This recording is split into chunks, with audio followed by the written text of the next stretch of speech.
Yeah, the Christian music guys. Make some noise for the Christian music guys.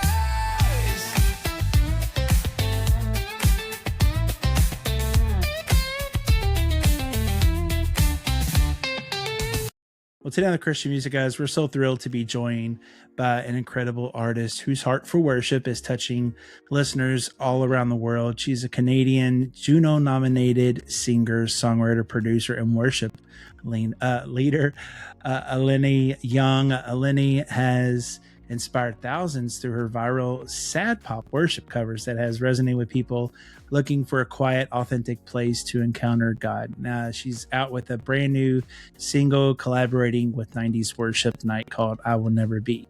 Available everywhere now. Elenee, thank you so much for chatting with me. Hey, thank you so much for having me. I'm really excited to be here. Yeah. So on your social media, we like to go to people's social media and kind of stalk and look at things. And you have this big white fluffy dog that's in your videos. And I love dogs. I have two. I have a Labradoodle and a Cavapoo, and they're rotten. Lilo and Stitch. And that's amazing. They're very rotten. We spoil them. And so what kind of dog is your big white fluffy dog? Oh, you should have asked. I would have brought her down with me. She probably has FOMO just outside my studio door right now. But her name is Pippa, and she is a Canadian champion Old English sheepdog. She's a show dog, and she is just a diva. Very much an only child. My husband and I have talked about like getting another sheepdog because we love them so much, and we both are just like, Pippa would never. She would pass away if we brought another dog into our household. She is so ridiculous. So she's my dog. She loves Jer, but my husband's name is Jeremiah. Yeah. So she loves him so much, but she's very tuned into my like emotions, and yeah, she loves music. So every time I'm playing at the piano or something, she always comes over and like nestles her snout right under my hand and then kind of messes me up. But yeah, if you want to talk about dogs, I literally could talk about her for the next like hour. So like cut me off here. This is where I draw the line. Yeah. No, I get it. Like our dogs follow my wife around and my kids. They each have their quote unquote dog. But at the end of the day, if it comes down to it, they're gonna go to my wife, and they follow her around everywhere. And what's funny is if they're out doing something, I'm at the house by myself, the dogs will come to me. I'm like the last resort, and they'll snuggle and love on me. But as soon as they hear their car pull up, it's like, bye. Like, oh my goodness, I love that. So, but that's awesome.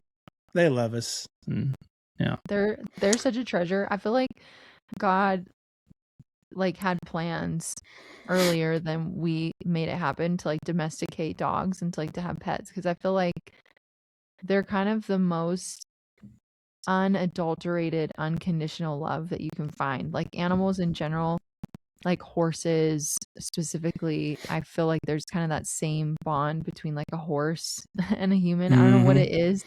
And like a dog and a human, like there's something really almost like divine about them, which is why I believe, and I'm not here to argue, I believe that there is a little heavenly corner for animals that have impacted us. Like you can't change my mind about it. There's going to be dogs in heaven. Well, there is a movie called All Dogs Go to Heaven, but also if you know the comedian Mark Lowry, I do. He did a whole bit on All Dogs Go to Heaven, and he backs it up with scripture. So I mean, just if Mark Lowry said it, it's true. That's right. Yeah. I mean, he's close to Bill Gaither, and Bill Gaither has been around since forever. Like since he's Jesus probably one of the earth. original. I was gonna say he's probably one of the original disciples. Let's be disciples.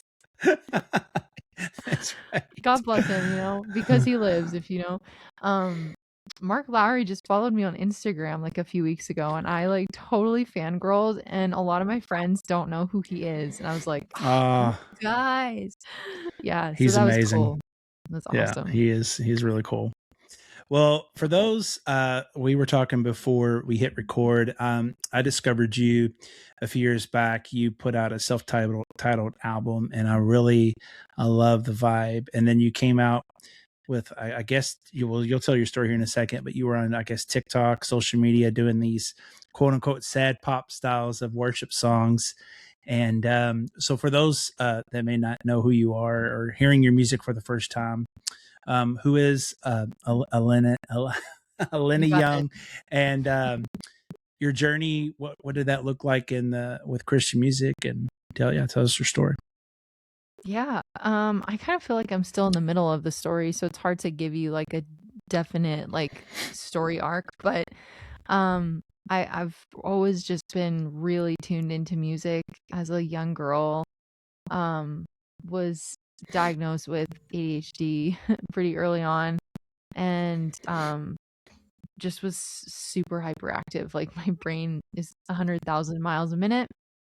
Um, I would see music in colors as a young girl. Well, still, but like it kind of threw me when I was little because my mom had put me into piano and I just had such a hard time reading notes, but I could tell you like flashcard notes, if that made sense, you know? Mm, So music has always just kind of been engraved into my brain. I think, I don't know, I can't give you like a scientific um answer or reasoning for it, but I've just always been a musical kid. And so I had a really weird upbringing where in some part it was like a great childhood, and in the other side of it was pretty crappy. Can I say that? Oh my goodness, take that out. Beep. um hey, other people so have said worse before. So okay. Sorry. you're all Very good. Canadian. Sorry. So yeah, I grew up as a third generation restaurateur. So my mom is full Greek, and I'd spend most of my childhood just like living at the restaurant, bussing tables, taking payments and taking the phones, thank you for calling Spiros. This is Elenee speaking. How can I help you? Just like super young, and so that was that part of my life. And then my dad, of course, we were all living under the same roof. My dad was an Mm, alcoholic, and he was pretty abusive and just um like physically, emotionally, verbally very abusive to pretty much all of us. But him and my sister were pretty close. So it was me and my mom, but mostly me, that got like the brunt of his anger and rage. He had dealt with some trauma when he was pretty young, and as a result, he just got into addiction really early in his life. I think he was a teenager. And that just followed him into his marriage and into parenting and everything. And I think I was just such a hyperactive kid. And I think I just had the most to say. I was loud, and I was confrontational, and I was very firstborn and strong willed, and of course he just clashed with that 100%. So um, I kind of had like two lives happening, but that one definitely overcame the other one pretty early on. I started to just really struggle with like making friends and keeping friends, mm, and I got kind of weird. I had dealt with some trauma. I'll keep it PG here, but I dealt with some trauma when I was 8, and then I got pretty weird after that, and like I just got really lower grades in school, and um I was in trouble, and just stuff like that. So I think music really naturally just became like a thing that helped me cope through sure. all of that. Um and it was like listening to it was good, making it was good, playing it, writing it, like anything that had kind of like a syncopated beat. It just kind of helped me feel some weird sense of like predictability and closure for like what was going on around me that was very unpredictable and very off grid, you know? And Mm. so, yeah, I started to write poems. I had a poem published in a book when I was 9. And surprise, it was about my dog. Oh my gosh, it's all coming together for me right now. There you go. I've always loved dogs. And so, yeah, and had been in piano since I was 3, and so pretty pretty naturally after that I started to just put my poems to songs. Yeah. And yeah, they were about things like my dog or my friends or like a boy I had a crush on, or, you know, me really loving the movie Spirit or like Prince of Egypt, like rewriting the score. And yeah, I don't know. I just like that just followed me. So, you know, I was going to church as a kid and was really locked into that. I'd go with my grandparents who were missionaries to the Ukraine, even though they were Greek and they were just a little hop skip over in Europe, I guess. So they were really committed and they still are. And I would go with them to church. And then when I became probably like a preteen, I just started to like be really disinterested in anything that had to do with God, because it was just like, God should not be allowing me to suffer so much. Like this is so, like my home life is so horrible. My friend life is so horrible. Everything just feels really dark. And I mean, I go to church every Sunday and I should be feeling this like excitement. Oh my goodness, here we go. Here we go. I knew this would happen. Yes, my love. I can't hear you, my love. No. Okay. That's okay. I'd like for you to shut the door, buddy. You and Mila go play. No, mom's on a meeting right now, okay? No. Thank you. Oh my goodness. Now I have two beautiful children. There you go. And are they gonna shut? Oh, and she's gonna shut the door. Did she shut the door? Shut the door.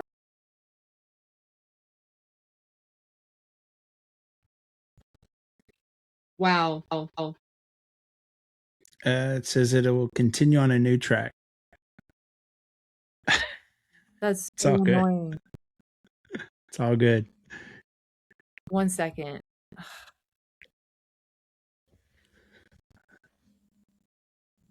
Oh my goodness, this is so dumb. What happened? Can you not hear me now? I can hear you perfectly fine. Everything just like my whole interface just decided to shut down. What is that? All right. You're recording again, but it's just it'll be a different track. Yeah. I think you're getting me through the laptop. I don't even think you're getting me through my microphone. So I'm just gonna You sound good. You sound the same. Yeah, you're coming through my microphone on my computer. So I'm just gonna like put this here and we're just gonna chat. It is what it is. Okay, where was I? Let's see. Okay. Mercy. Gee. So yeah, I wanted nothing to do with God and his people and just in general just started to walk away from the Lord. And so pretty early on I got involved with some really heavy drugs and drinking a lot and just like feeling so little. And that was quite fun. In fact, it says in the Bible that sin is pleasurable for a season, and that's exactly what it was. Like everything for a while there felt really good. I had friends that really I thought maybe liked me. It turns out they probably just like wanted my cocaine. But at the time, it felt like they were really my friends. I had everything just looked really good from the outside. And from the inside, I felt great. Everything just was numb and life went on. And then I was 16. I had already done a semester at a boarding school because I was just getting in so much trouble with like gangs and like people beating me up and me beating other people up. Like it was so crazy. And so my mom and dad decided to send me to a boarding school about 4.5 hours away. And that was horrible. That was like the worst season probably of my life. Yeah. And there was no drugs allowed on the premises. So that sucked. So I came home and that summer I threw a party, and I promise this does come full circle. But I threw a party. I had trespassed on this farmer's, I don't even know. It was as big as like an airport hangar. It was this huge shop. And he had all these like retired tires, if you will. Like there was tires everywhere. And my friends and I found this property and we were like, we're gonna have a party here. Like we can have some good times. And so we invited all of our friends and we had this like crazy convoy of cars that followed us out. It was like 25 minutes out of town. And we got there, and there was this guy that I had never seen before. I had, like, my city that I live in is not small, or is not big. This is the city I still live in today. Like, I knew pretty much everybody, and everybody knew me. So I'm at this party and I'm looking around and I'm like, who is that person? Like, if there's 3 people, it's like these 2 guys and their friend, this girl. Don't know them. Strange. But anyways, and I remember kind of being like drawn to this one individual, this guy, and I think I went over to him and in my like drunken stupor was making some really inappropriate comments. And so that happened. The cops came. I got home somehow by the grace of God, I think. I don't know how that happened. It doesn't matter. Praise the Lord that I'm here today. That was in August. In either September or October, this girl messages me on Facebook and she says, hey, I heard that you sing. And at the time I would put on like the odd cover, like me playing guitar and singing like on Facebook or something. That was kind of the thing to do back then, and YouTube. So she's like, hey, I heard that you sing. Would you be interested in singing with me in the talent show? I was like, girl, we're in like 10th, 11th grade. Like, what are we doing here? Like, why are we doing a talent show? But sure, I said yes. I felt like, maybe this is my big break moment. And so she's like, great, let's meet at Starbucks. Okay, cool. So I go over to meet her, and it's this girl and her boyfriend, which is one of the guys that I saw at this party. And I was like, wait a second. But I didn't say anything because I was like, oh, that was probably kind of embarrassing that night. So I'm not going to say anything. So we, hung out, and they were Christians, and I don't really know how to explain this except for to say like they felt different. Like they felt like a different type of person than the people that I had been hanging out with. They were super safe. They were like funny, but not at my expense. They were just like genuinely wanting to spend time with me. And so like we had this great time at Starbucks, and they were like, man, this was so fun. Like, same time tomorrow? I was like, yeah, man, this was great. Same time tomorrow. So we just kept hanging out, the 3 of us. And they kept referencing this guy, like their other friend. And I never really put 2 and 2 together until he finally came one night. And I was like, oh my gosh, that's the guy that I was being super inappropriate to. And I was like, okay, I'm going to set the I was like, hey, I'm so sorry. Like, I don't know if you remember. He's like, I remember. I was like, oh my God, this is like horrifying. Like, I'm sober and like I'm, hanging out with these Christians. They're like homeschooled. And I'm just like, oh my gosh, this is like the worst. Anyways, we all hung out. He was like, no, it's fine. Everything's good in the hood. We all hung out for like several months. We just became really great friends. And like, I started to find myself like preferring their company to like anybody else's company. I started like cussing a lot less. I started to like have less interest in numbing things. And unfortunately, this couple that really like roped me into this friend group, they ended up breaking up, which was such a bummer. At the time, it was like, well, my whole life, like, what am I gonna do? And me and this other fella, we just kind of kept hanging out, and he was so safe. Like, he would come over to my house and help me with homework. He would like pick me up when my dad and I were in a big fight. He would just like, whatever. And then he started taking me to church, or he started inviting me to church, and I started going. And that's kind of how I got back into church. And the man behind the mask, ladies and gentlemen, is now my husband today. So that was my road back to home, if you will. And at first, I think I was trying to like seek out this relationship with God, because I knew that if I professed to be a Christian, then that meant that I would get to date Jeremiah. And that's kind of like what you do when you are prefrontal cortex and you're just making poor choices as a youngin'. But then things got pretty serious, I think, between me and God. And it was just like, Jer felt very secondary. And yeah, my life has just kind of been this crazy roller coaster of God just showing himself in these insane ways. Like when I first introduced my husband now, when I first introduced him to my grandmother, who's this missionary, like that woman prays in her like quote unquote upper room every Yeah. morning for like a couple hours. She's always praying, and she knew in like the state that I was in as a young teenager.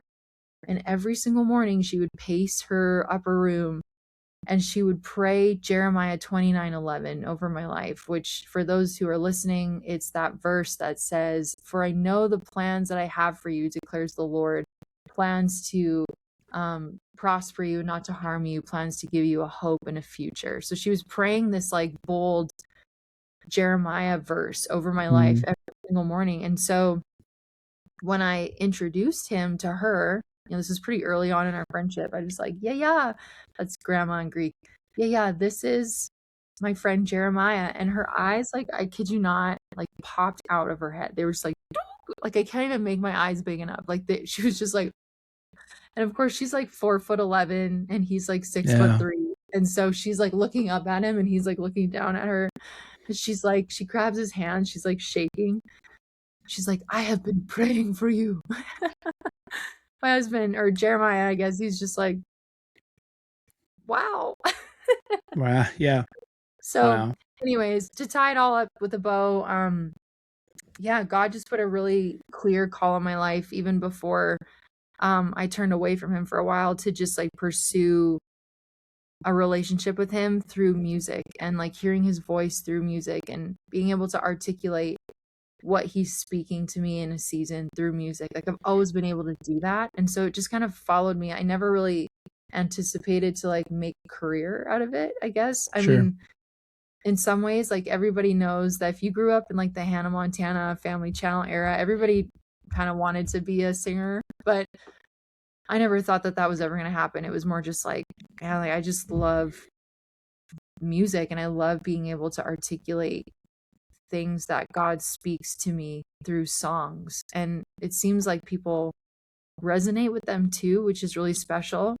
And of course, I love leading worship and getting to be a part of like the Big C church. And Yeah. yeah, that was like a really crazy rabbit trail popcorn. No, You no, it kind was of figure it good. all out. No, it was good. I just love God moments and God stories. It's so powerful. Who growing up and maybe even now, who are some of those influences in your music style?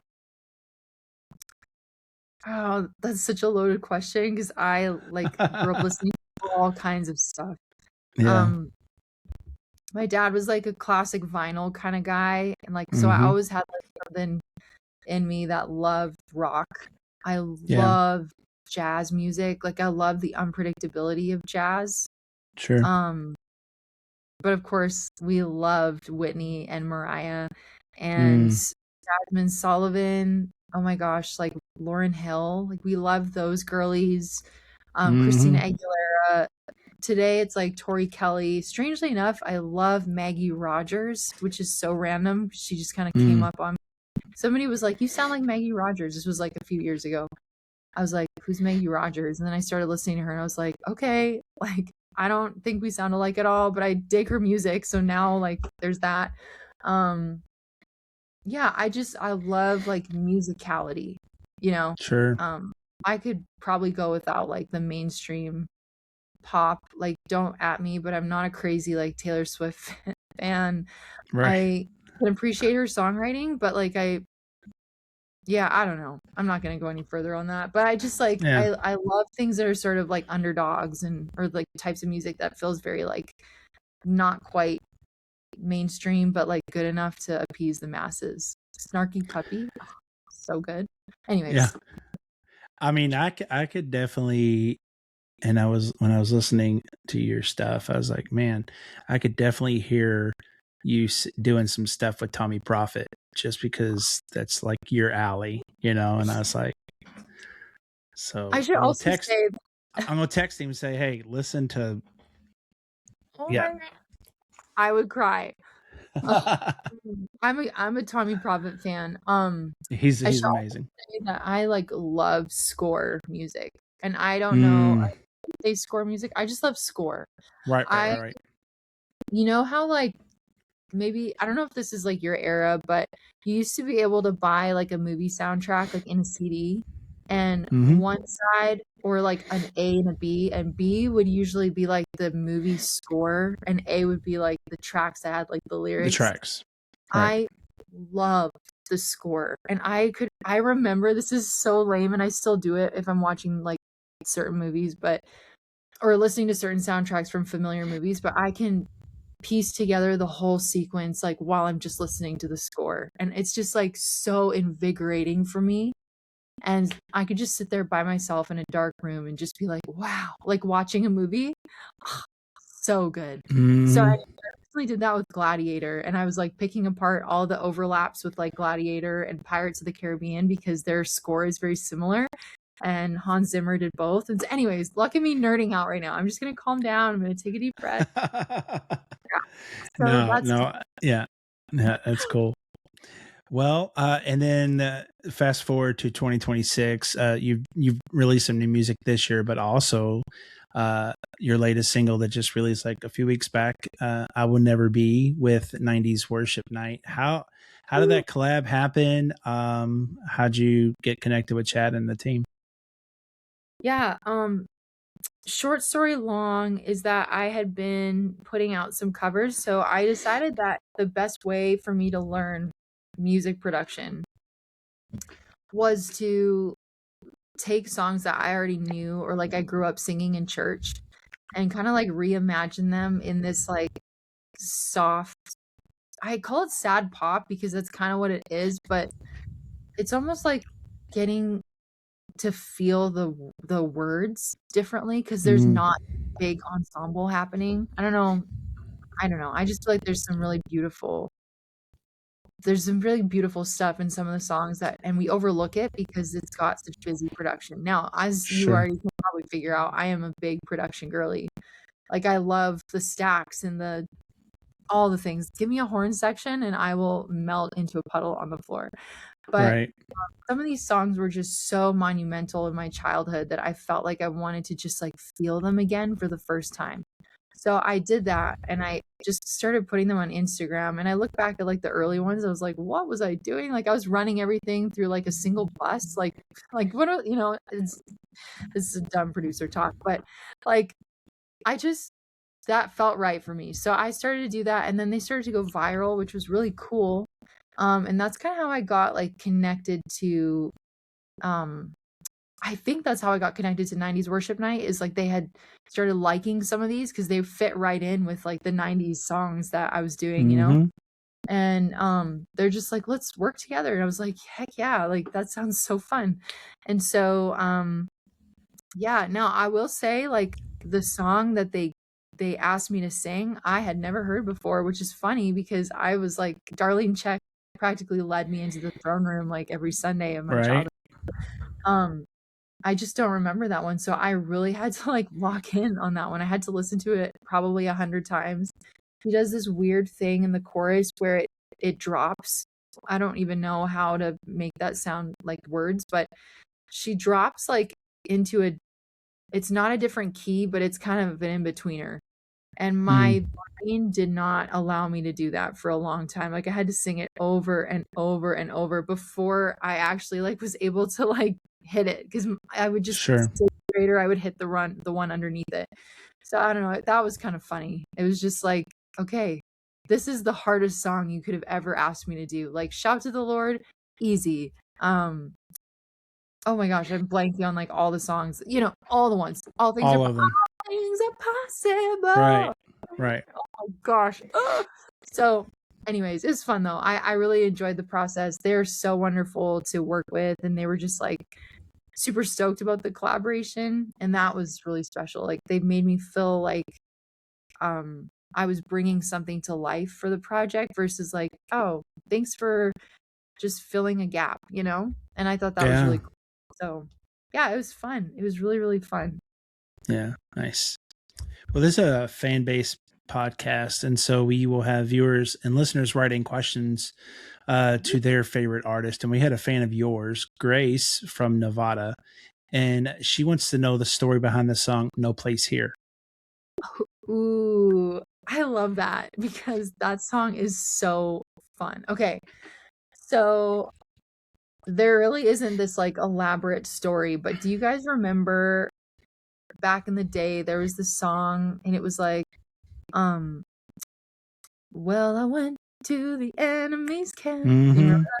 And I took back. Yeah, yeah, I yeah. think So that's Lindell Cooley or something like that. let's go. Of course it is.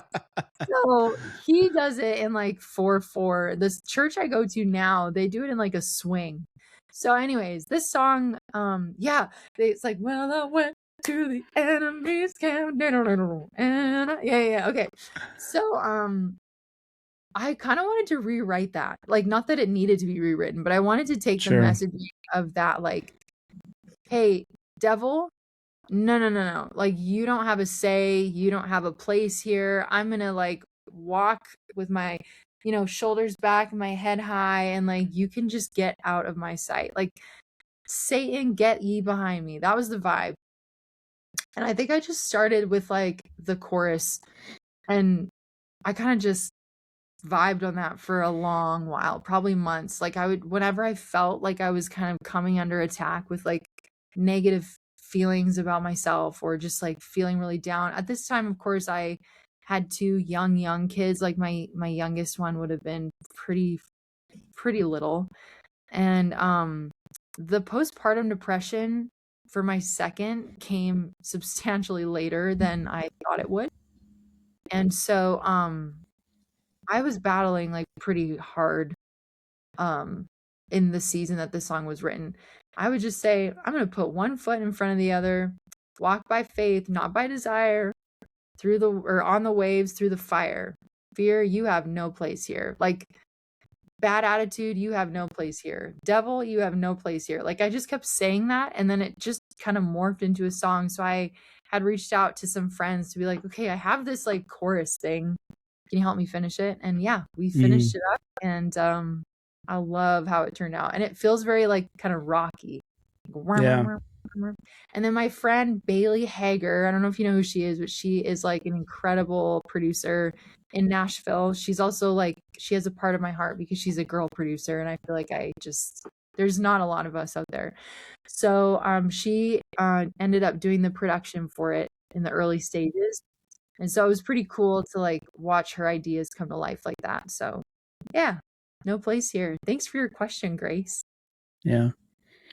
Well, with first time guests, we like to do a thing called favorite things. And so I'm just going to shoot you a word and you tell me your favorite thing in that category. Sound good? I'm going to do my best. My brain Yeah. doesn't operate at those speeds, but I'll try. Well, there are wrong answers and it can be controversial. So there you go. Let's go. First one, do you have favorite food? Like pasta, maybe. Okay. Yeah, let's do that. Sure. What about favorite movie? Prince of Egypt. Oh, I thought you were just going to say Spirit. Prince of Egypt, Spirit, and Free Willy. All three of those are equal. Hey, did you see that they are redoing Free Willy? Yes. I can't I wait. don't know. No. Well, it just depends. Like you can ruin a classic, so I'm just kind of, we'll see. Macaulay Culkin came out. Oh, go ahead. Macaulay Culkin came out today and apparently he pitched an idea to Disney for a new Home Alone and him to reprise his role, and they loved it. So I don't know what the storyline will be, but a new Home Alone, maybe. I don't know. I've got to be honest. I don't like Christmas at all. I don't think I've ever watched Home Alone in its entirety, and I will never probably watch it in its entirety. Okay. So I have no interest in like a second. Now, I take all that with a grain of salt because Tommy Prophet, I will like Christmas for you.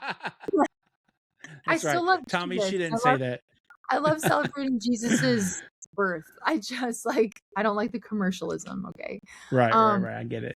But I think the original guy that played Jesse in Free Willy is going to play a role in this Free Willy. So that's cool. Anyways. That's cool. That's cool. Too bad we can't get Michael to come back and do a new song or something. I guess they could do like AI, but it won't be the same. Not the same. Yeah. Do you have a favorite show that you like to watch? No. Okay. I just don't I don't watch shows. I don't watch TV. Right. Favorite musical artist of all time? That's disrespectful.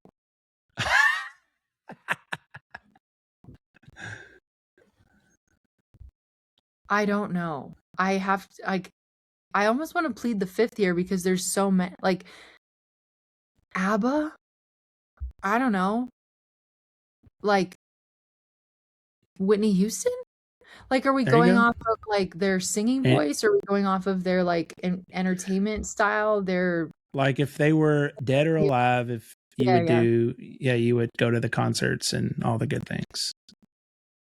Besides Probably. Taylor Swift, because I know your love for her. So Yeah, I'm drawing a blank on that one because there's so many. Maybe Michael too. Like, I don't know. Any of those. I've seen Tori Kelly live. She's one of like the few artists who I paid a ticket to go to her concert. sure. I cried the whole time. It was such an amazing experience. She only had like a keys and aux player and a drummer. Like, it wasn't a fancy, and it was kind of in like a bar. Like, it was like this random Edmonton bar, and I was in the front row, and I was just like, wow. So maybe she's up there. Yeah. Yeah. Years and years and years ago, when the Fray, you remember the Fray? Of course. They just did the album How to Save a Life, or I don't even know what the album was called, but it was like all over the radio, and they were at some local bar in Louisville, Kentucky, where I'm from. And me and my friends went, and we were like looking around. Is there any church people? We're so nervous, but it was packed. There was like 500 people stuffed in this small building, but it was amazing. Yeah. And I was like, you all are the Fray. See, that's the thing. Like, I get really overstimulated in like stadiums in general. Like, it's just too much. I don't feel like it's an enjoyable experience, even if it's my favorite artist.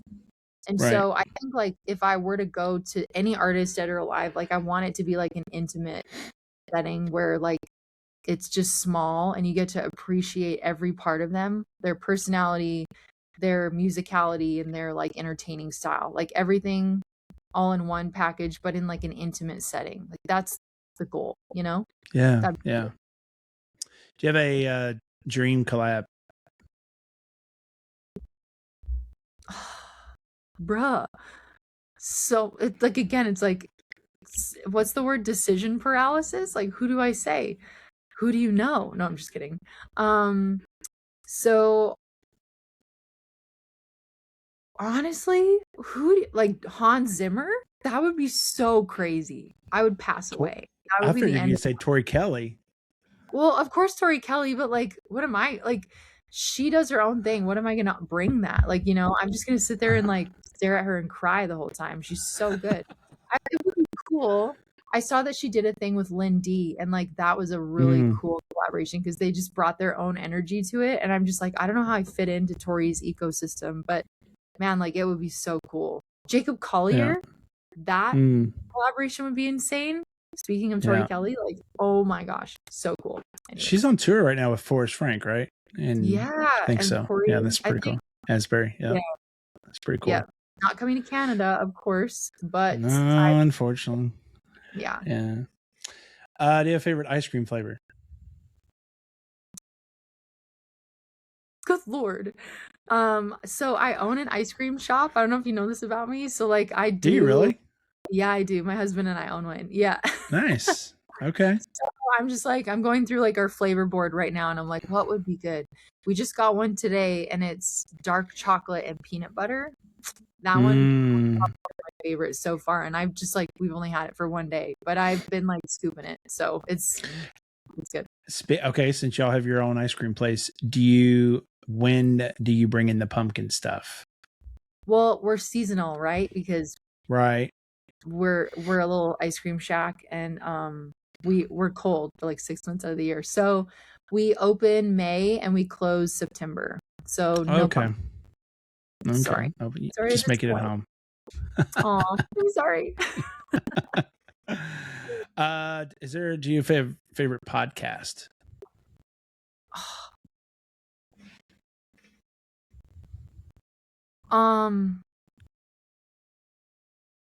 Dude, I don't know. Obviously, it's Christian music, guys. Oh, sure. You Yeah. can't put me in that position.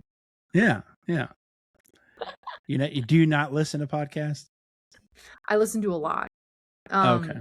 I fear that your listeners are gonna be like, she's super weird if I tell you what I listen to on a podcast. So I'm just not gonna tell you. I'm gonna plead the fifth on this one. Christian music guys, though, and shout out to Christian. How weird? Like Alien Bigfoot weird? So it's not weird for me to be like blurry creatures. That's one of our favorites. Let's go. Yeah, we love we've never been to a blurry con, but we're going to try to do it sometime. But yeah, that's a bucket list item for sure. Yeah. Oh, go ahead. I was just going to say all this alien stuff coming out, the UFO stuff, I'm like, yes. They've got Will Smith, help us. Yeah. Seriously. I actually learned about them through the deep dive with Taylor Welch. And Taylor Welch, he's the original like weird podcaster. Like he's not weird, but some of his content, like some people are like, girl, what did you just say? And so I listened to, I've been really into like reading some of the books of the people that both of those podcasters have had. So like Laura Sanger and her like The Roots of the Federal Reserve, and let's see, Michael Heiser. They've never had Michael Heiser on, he's dead, but like I've just been like listening to all his books, and I think I'm on his fifth one right now. Like I gotta take a break. The Book of Enoch with Tim Alberino, like just like listening to this like crazy stuff. I never thought I'd be here, but a few years ago I was listening, so I like binged it. So Todd Smith from Selah told us about it, and we were like, dude, you're crazy. And he's like, no, trust me, it's so good, blah, blah, blah. And then when we had Kim Walker on, she was like, no, it's amazing, y'all need to listen to it. And then we had Meredith Andrews. She was another one that told us. And so we were like, okay, we're just going to listen to this. And we did. And my brothers, so there's two other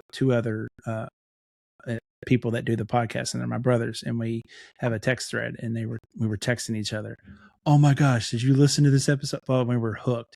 So I binged it for like months, and I was listening to an episode. We were traveling up to Kentucky to see family, and my wife was sleeping in the passenger seat, and all of a sudden she wakes up to this like screaming noise on the radio, and she's like, what are you listening to? And I'm like, it's mermaids, be quiet.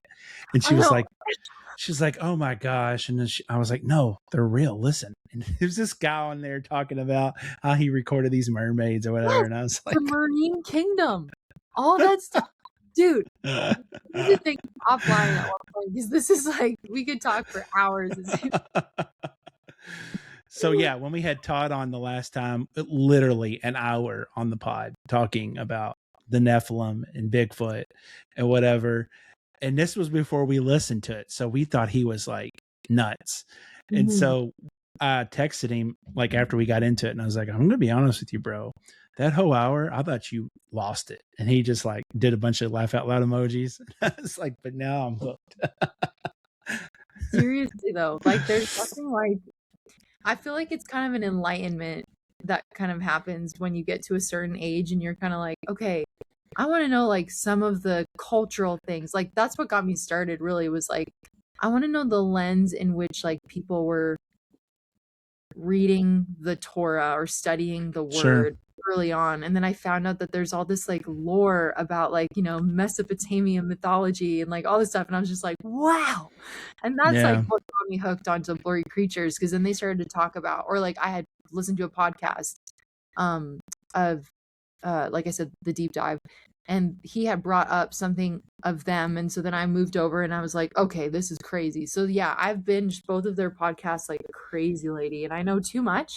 And if somebody asks me about something, like they're like, this was a mistake, and I start talking about all the stuff that really they don't want to know anything about, but now they know so much about it too. Yeah, it's dumb. I gotta calm down, you know, but a gal can have hobbies, okay? We're here for it. Yeah. Well, so good. Well, what do you have next coming, and how can our viewers and listeners keep up with you? Oh man. So I just released the first volume of my quote unquote sad pop covers. It was a co-produced project and probably the most fun that I've ever had producing. Just because it was like, it felt like we were just bringing these songs to life. Yeah. So that came out on July 3rd, and I am neck deep in production for volume 2, and it will encompass like 20 more songs from probably mostly from our childhood. And yeah, just bringing those back to life. The cool thing about this second volume is that I'll be completely self-producing it. So Oh, you'll nice. hear a lot more of like my fingerprints on it, which will be fun. We're anticipating that one to come out in the fall, winter. I'm not sure what that looks like yet because post-production is always, it takes way longer than you anticipate. So yeah, that's been really fun. On August 27th, I have a song coming out with my little brother, my kid brother Kagan, who's like another incredible artist. He's in the Nashville area. It's gonna be such a good song. We originally wrote it in French and English because I'm bilingual. Nice. We wrote it with a friend in France. We are releasing it English only as of right now, but we're hoping to do a French version. That's right away. And then yeah, you can find me anywhere, all the places that you normally stream, or maybe if you're a cool person, you'll purchase music. Yeah. Everywhere on the socials. Yeah, that's it. Nice. Well, Lenny, to wrap up, I'd like to see if you'd be willing to share something that God's been doing in your life recently that would help build our viewers and listeners' faith. Yeah. Okay, building faith. Let's see. Okay, this is going to sound cliche, but I want the viewers and listeners to lock in. God truly knows the very best outcome. And I think that we can get ourselves, especially if you're creative, if you do music, especially, you can get yourself into this like kind of hamster wheel where you think you know where you want to go and you set goals for yourself and you get all these plans in place and, you know, the posting schedule and all the things. It can be very consuming. Um, and I think ultimately that stuff has a place, but God really does know the outcome so much more clearly than we do. And a lot of times, if we actually like quiet down a little bit and listen to what he wants to do through us, you'll find out that the striving isn't necessary. And like the stress of all these things that you think you need to do in the middle ground of like where you are today and where you want to be next year, all that stuff is so much less important.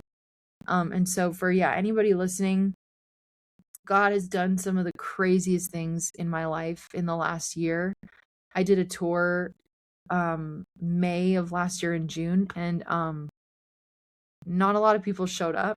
I thought that was like kind of the peak of my career, was like I had gotten my Juno nomination and I was going on a Canadian tour, and I showed up and like we barely sold any tickets. I like went in the red. It was super tough. And I think like had I been more receptive to what God had been asking me to do, I think the outcome would have been so much different. And so yeah, I just encourage listeners and viewers to just like really lean into just like being present in your walk with the Lord today. Writing songs to just build communion with him, and like make music because it's an expression of how much he loves us and not because you're trying to like top a chart or something. And if you Yeah. top a chart, that's really wonderful, but that's not like why we're here, you know? Yeah. That's good. Well, Lenny, thank you so much for chatting with me. I Will Never Be is your latest single. Heart of Worship is your album that just came out July 3rd. Volume 2 this fall, correct? Like 50 songs. Yeah. And be doing some shows with Tommy Prophet soon. So that'd be awesome. Call me Tommy. I'd love to work with you. Yeah. They're the Christian music guys. Yeah, the Christian music guys.